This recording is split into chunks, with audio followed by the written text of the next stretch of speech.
남자친구나 여자친구가 자기야 나 뭐 해야 되는데 돈이 10만 원이 부족해. 방금 말씀드렸는데 네. 이거 나 준 돈 아니었어? 야, 신분증 좀, 인감도장 좀, 인감증명서 좀 떼줘. 이렇게 이야기하는 거예요. 네네. 안녕하세요. 여변TV의 배워라 김정현 변호사입니다. 반갑습니다. 얼마 전에 수능이었잖아요, 네. 변호사님. 수능 이렇게 생각하니까 저도 예전에 정말 열심히 공부를 하고 열심히 수능을 보고 했던 그런 기억이 떠오르는데요. 우리 열심히 공부를 하고 수능을 준비했던 많은 분들 정말 고생 많으셨다고 말씀을 드리고 싶습니다. 박수 한번 쳐드리죠.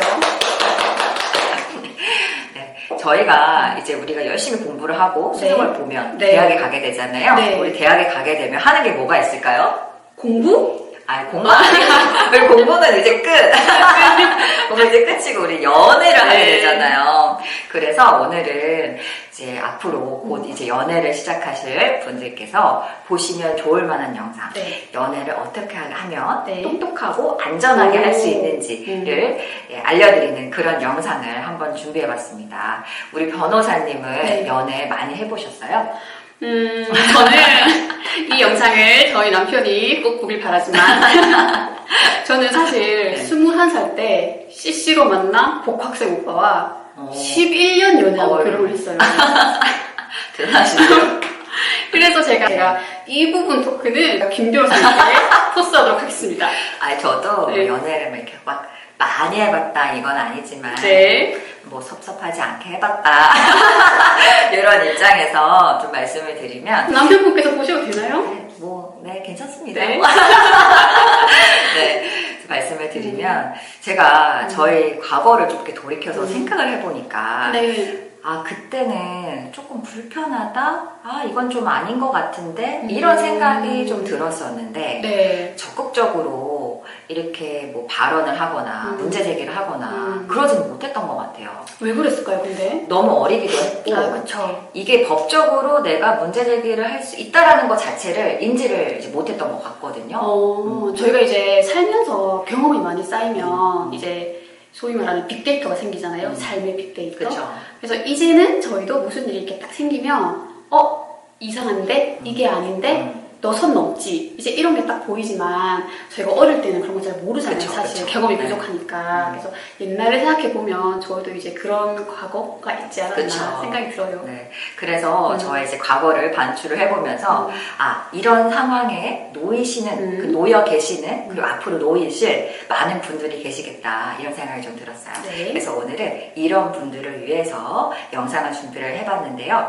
우리 영상은요, 똑똑하고 안전하게 연애하는 3가지 방법입니다. 그러면 같이 한번 알아보도록 하겠습니다. 변호사님, 그러면 제가 변호사님께 오늘 한 가지 여쭤볼 게 있어요. 지금 저희가 앞에서 말씀드릴 때 오늘 안전하게 연애할 수 있는 방법 3가지를 저희가 알려드린다고 했잖아요. 근데 그 중에 첫 번째로 연인 간에 돈거래를 할 때가 있어요. 그게 막 비즈니스를 할 때처럼 막 계약서를 쓰고 사용증을 쓰고 그런 건 당연히 아니지만 남자친구나 여자친구가 자기야 나 뭐 해야 되는데 돈이 10만 원이 부족해. 나 돈 좀 빌려줘. 이렇게 교감할 수가 있잖아요.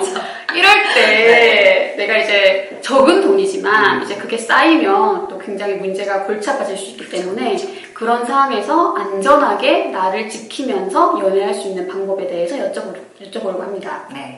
제가 여러분께 좀 드리고 싶은 말씀이 뭐냐면요. 여러분 아무리 사랑해도 내가 이 사람을 위해서 정말 물불 안 가리고 모든 걸 다 내줄 수 있다. 이 정도의 마음이 들더라도요. 헤어질 수 있다라는 걸 항상 염두에 두셔야 돼요. 그럼요. 저도 헤어집니다. 그러니까요. 그래서 돈을 빌려줄 때는 항상 증거를 마련해 두실 필요가 있다라는 말을 좀 말씀드리고 싶어요. 교수님, 그러면 연인 사이에 돈을 빌려줄 때는 사실 소액인 금액이 대부분이잖아요. 그런 경우에까지 사실 저희가 차용증 쓸 수는 없어요. 그렇죠. 그래서 이제 근데 그런 경우에 증거를 남겨놓으셔야 된다고 하셨는데 어떤 게 증거가 될 수 있는지 한번 구체적으로 말씀을 좀 해주세요. 증거라고 하면 사실 아까 배 변호사님께서 말씀하신 것처럼 가장 FM은 우리가 계약서를 쓰거나 사용증을 쓰는 게 가장 원칙적인 맞아요. 그런 네. 방법이에요. 근데 우리가 5만 원, 10만 원 빌리면서 그걸 다 하나씩 다 쓸 수는 없기 그건 때문에 이상한 사람이죠. 네, 우리 요즘 문자, 카톡 이렇게 많이 대화하시잖아요. 연인 네네네. 사이에. 그러면 이렇게 돈을 보내시고 내가 돈을 얼마를 빌려줬으니까 언제까지는 갚아줘? 라는 대화, 문자, 메시지를 남겨놓으시는 거죠. 그리고 이제 돈 거래는 현금이 아니라 계좌이체 방식으로 해서 몇 월 며칠에 얼마의 금액이 상대방에게 송금이 됐는지 그런 내역도 잘 만들어 놓으시는 게 필요합니다. 네. 그러면 제가 조금 더 구체적으로 여쭤보고 싶어요. 네네. 카톡으로 예를 들어서 제가 카카오페이로 남자친구에게 돈을 10만 원 이체를 했어요. 네네. 그러면 이 돈이 빌려준 돈이다. 이거를 내가 나중에 증거로 남겨놓으려면 어떻게 카톡을 보내면 되나요? 남자친구에게? 뿅뿅아, 뿅뿅아. 나 지금 5만 원 보냈어. 근데 나 이거 나 앞으로 내가 한 일주일 있다가 써야 되는 돈이니까 일주일 이후에는 갚아줘야 돼. 이렇게 카톡을 남겨놓으시면 됩니다. 그러면 이 돈은 그냥 주는 돈이 아니고 빌려주는 돈이라는 거를 남겨놓는 거거든요. 그래서 이렇게 문자 메시지나 이렇게 꼭 남겨놓으시는 게 필요합니다. 이 부분 제가 잠깐 요약을 해드리면 네. 이제 돈을 빌려주고 나서 이제 카톡이나 문자로 단순히 나 얼마 보냈으니까 확인해봐 이렇게 하는 게 아니고 나 얼마 보냈는데 확인해봐. 근데 나 이 돈 나한테도 큰 돈이니까 언제 언제까지 꼭 줬으면 좋겠어. 이렇게 남겨놓는 거는 큰 차이가 있다는 거죠. 맞습니다. 네. 이게 추후에도 이제 문제가 될 수가 있어요. 예를 들어서 이제 배 변호사님께서 말씀하신 첫 번째, 그러니까 그냥 돈 보냈으니까 확인해봐 라고 하는 거는 돈이 가기는 갔는데 이게 무슨 이유로 돈이 갔는지 추후에 이게 이제 다투어질 수 있는 거예요. 우리가 예를 들어서 제가 배 변호사님한테 돈을 10만 원을 보냈는데 네. 아무런 게 없다면 10만 원이 간 거는 맞지만 제가 배 변호사님한테 10만 원을 준 건지 준 거 아닌가요? 빌려준 건지 네. 아니면 내가 빌린 돈을 갚은 건지 이런 부분들이 모호하잖아요. 그렇기 때문에 꼭 이 돈이 왜 언제 몇 월 며칠에 언제 왜 가게 됐는지를 꼭 메시지로 남겨놓으시는 게 필요합니다. 변호사님 그러면 제가 또 하나 여쭤보고 싶은 게 실제로 이제 네. 연인 간의 돈 거래를 하고 나서 이제 갚으라고 이제 소송을 하거나 제약의 경우에 이제 내가 그때 얼마만 빌려줬는데 너 이거 갚아 돈 줘라고 하면 상대방이 제일 많이 하는 변명이 뭔가요?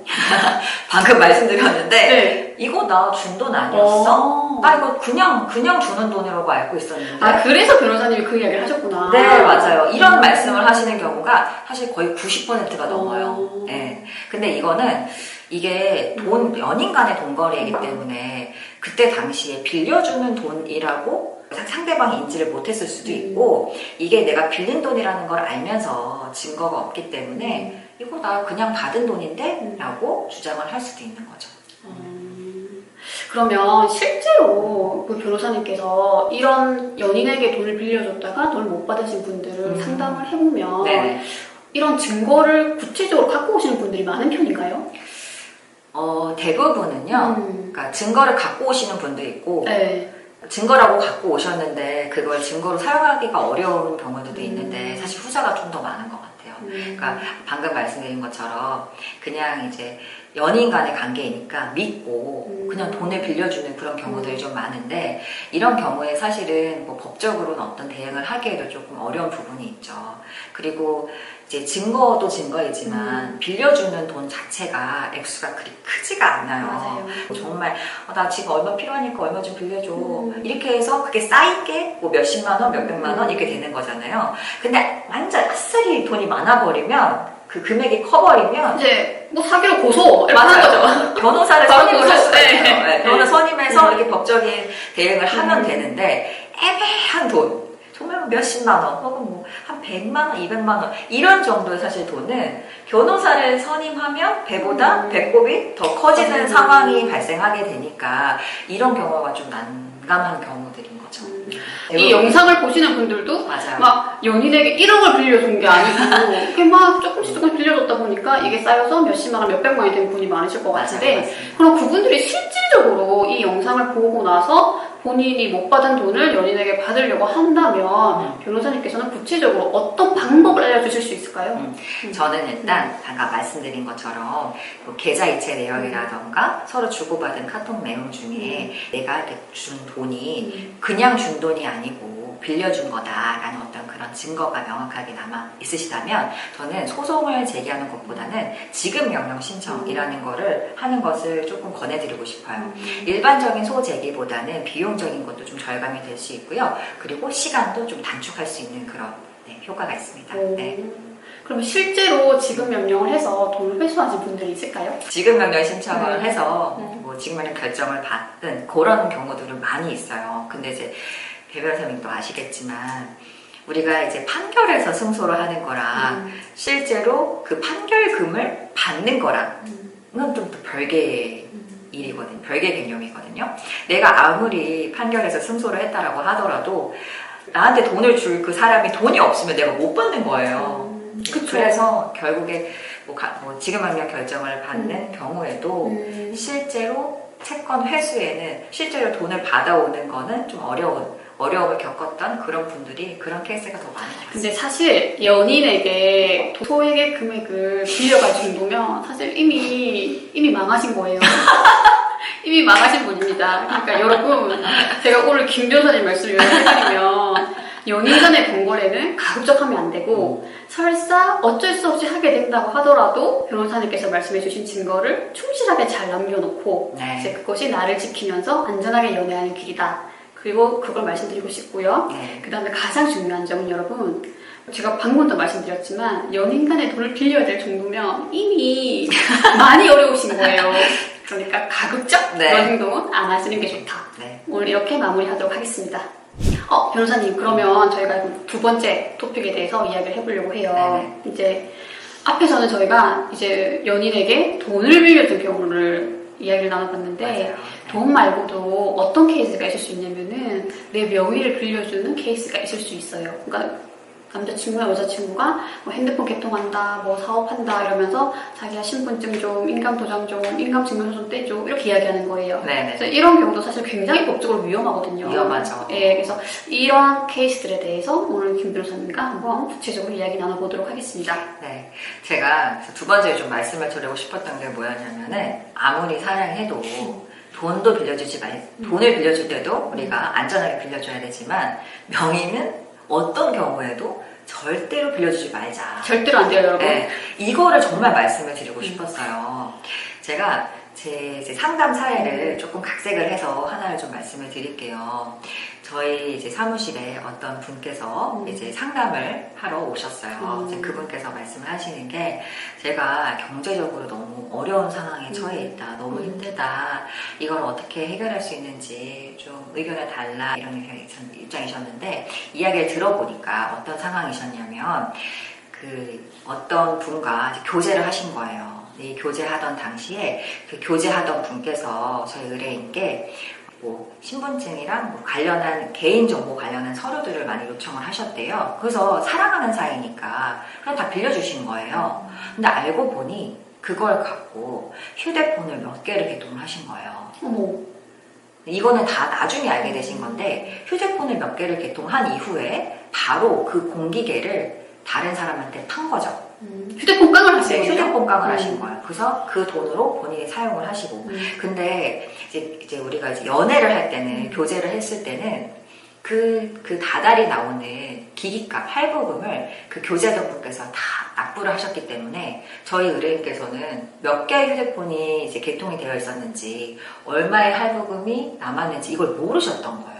정말요? 네. 전혀 모르고 계셨던 거예요. 근데 이제 헤어졌는데, 헤어진 이후에 본인의 집에 청구서가 와서 살펴보니까 미납된 할부금을 언제까지 납부를 해라. 뭐 이런 통지서가 이제 와 있었던 거죠. 그래서 이분께서 예전에 이제 교제하셨던 분한테 전화해서 물어보려고 전화를 하셨는데 연락이 안 돼요. 그렇겠죠. 네, 연락이 완전히 두절되셨던 거예요. 두절돼서 상황을 이제 확인해 보지도 못하고 결국에는 그 본인 앞으로 온 그 할부 대금을 다 갚으셔야 되는 그런 상황에 처하게 되신 거죠. 그래서 이분이 이제 어떻게 하면 좋겠습니까? 이렇게 해서 문의 오셨던 그런 사례가 있었습니다. 네. 근데 교수님 말씀 듣다 보니까 이렇게 명의 빌려줬다가 연인 사이에 경제적으로 내가 이제 독박을 쓰는 경우도 있을 수 있지만 저 변호사로서 생각하기에는 이게 형사적인 책임까지 번질 수 있을 것 같거든요. 맞아요. 이게 잘못하면요. 전기통신사업법 위반죄가 처벌받을 수 있고요.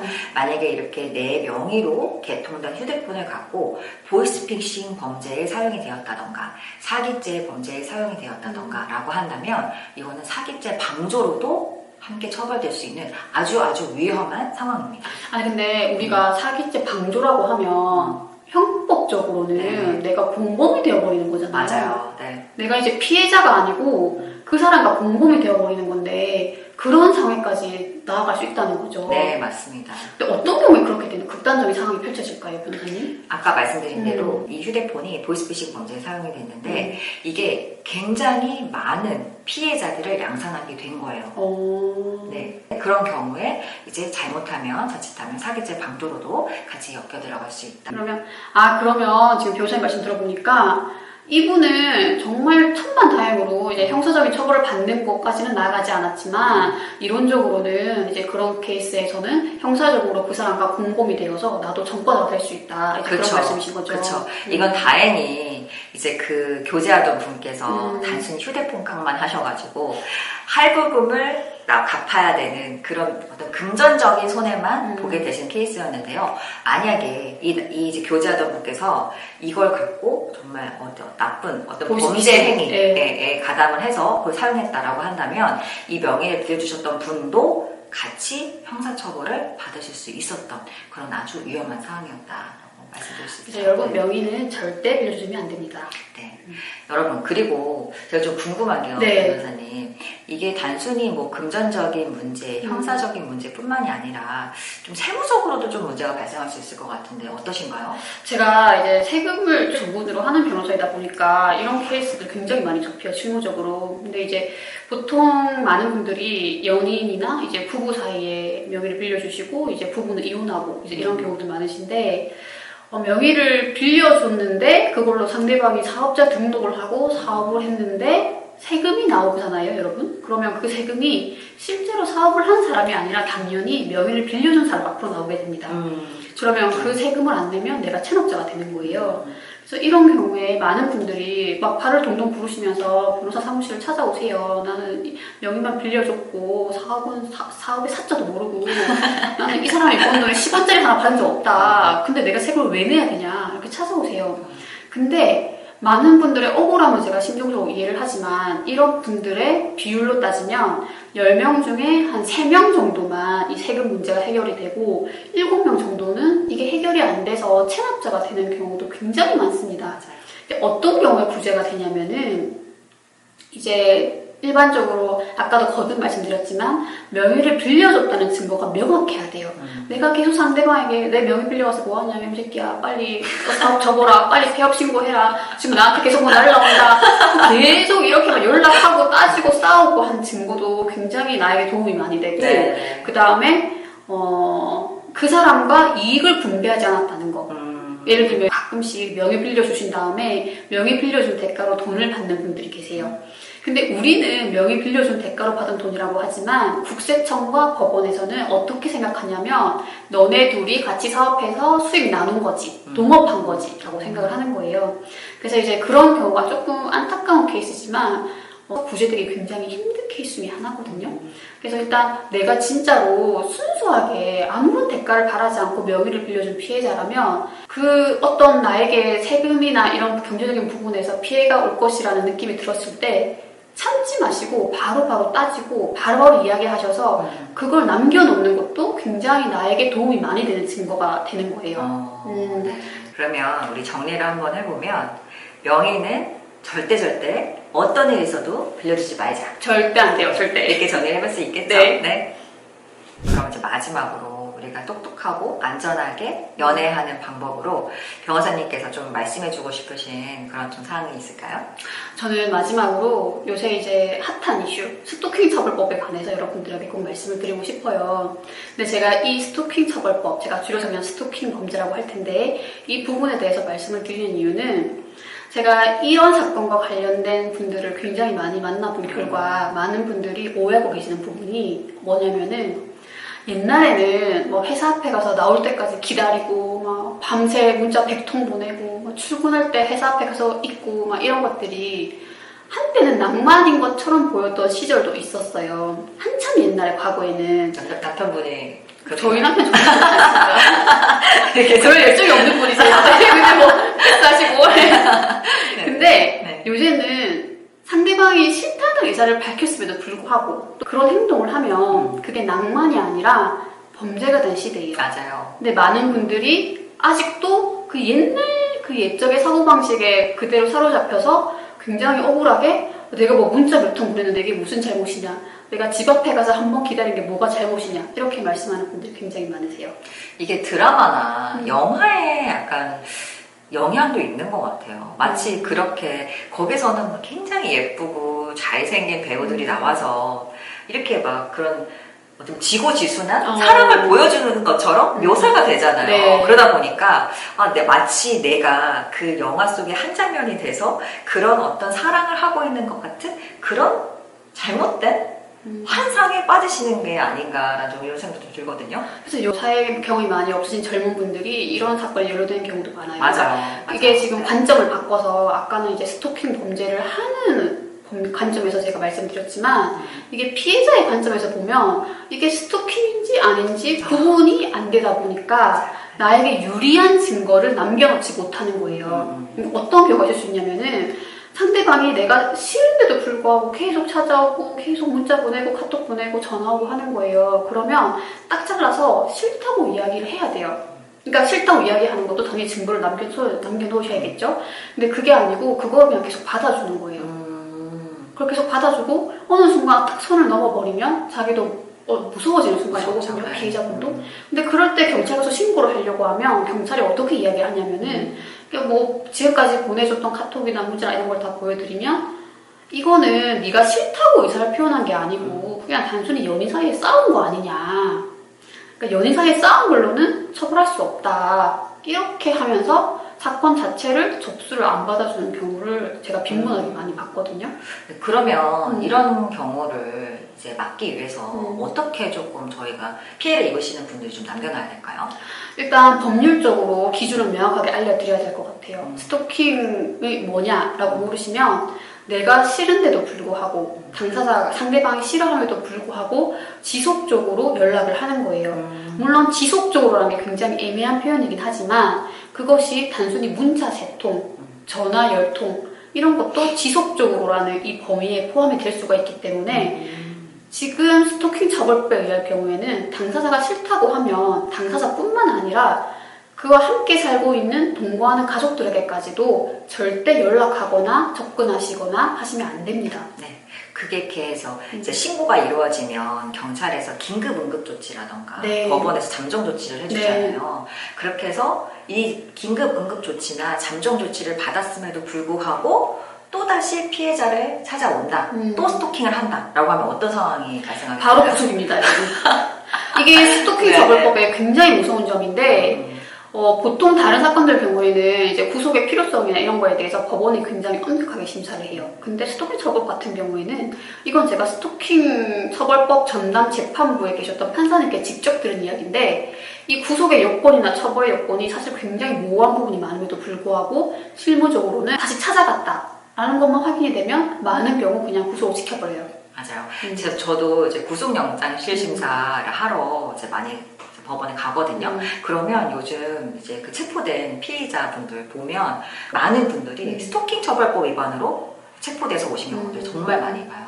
그만큼 여러분 이게 스토킹 처벌법 위반으로 여러분께서도 나도 모르는 사이에 이게 가해자가 될 수 있고 피해자로서 또 피고인으로서 처벌까지 받을 수 있다라는 거를 염두를 해두시고 행동을 좀 하셔야 된다라는 좀 말씀을 드리고 싶어요. 네, 그리고 마지막으로 그 사회 처음 발을 디뎌서 이제 연애를 처음 해보시는 분들의 경우에도 선을 잘 모르세요. 이게 어디까지가 스토킹이고 어디까지가 애정인지. 하지만 내 마음을 잘 들여다보면 내가 이 사람과 관계를 단절하고 싶다. 끝내고 싶어. 헤어지고 싶어. 근데 그것이 내 마음대로 안 된다. 상대방이 계속 연락이 온다. 그러면 범죄의 영역으로 넘어가는 거거든요. 그래서 항상 그런 점에 관해서 좀 염두에 두시고 이제 스스로를 지킬 수 있는 그런 안전장치를 항상 마음속에 담아두시고 안전한 연애하시기를 바랍니다. 여러분, 사람은 떠나도 그 사람이 남긴 흔적은 오랜 동안 남습니다. 그 흔적이 너무너무 좋은 기억이라서 계속 떠올리고 싶은 추억이 될 수도 있고요. 떠올리기만 해도 너무너무 끔찍한 그런 악몽이 될 수도 있어요. 네, 그래서 오늘은 사회에 첫 발을 내딛고 처음 연애를 하시는 분들을 위해서 저희가 변호사로서 여러 가지 이야기들을 들려드렸는데요. 아무쪼록 저희가 들려드린 이야기가 여러분에게 많은 도움이 되기를 바랍니다. 네, 오늘 영상이 여러분께 도움이 되셨다면 구독과 좋아요 눌러주시고 댓글도 많이 남겨주세요. 이상으로 여변TV의 배워라 김정현 변호사였습니다. 또 만나요.